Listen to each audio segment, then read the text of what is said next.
وذا مش عارف عليه. يلا. يلا هات.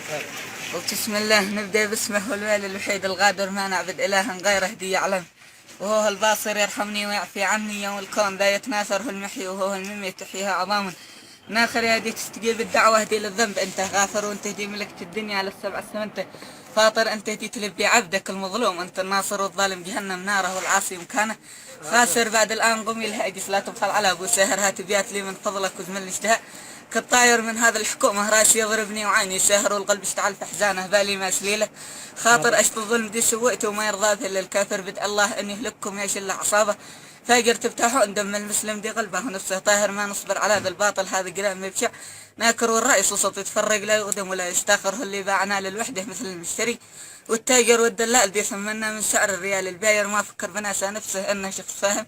شاطر والمجرم شوفه با يبغى جوف النار مهما تكابر حتى لا هرب في الدنيا عاده يوم بيجي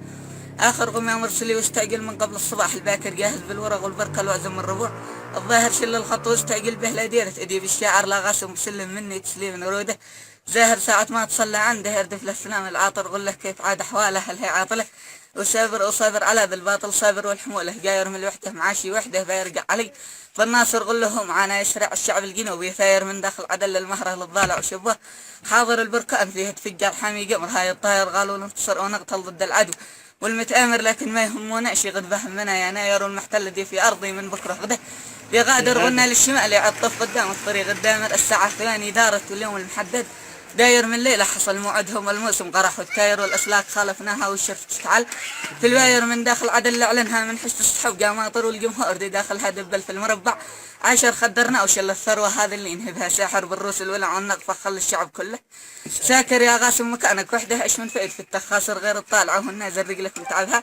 فاتر في هذا السنة نتحرر بعد تصبح رجل متناظر بعد ايام تبصر غاسم في الجيب المشطح عابر امساعة تركته موال تأكل سمين الغاصر والايام دي هي غادم نشرب من عسلنا الفاخر واختمها بذكر الهادي ما يصبح شجرها زاهر وشرب من كرح الصافي عاد السيل جابها وثورة هاي جنوب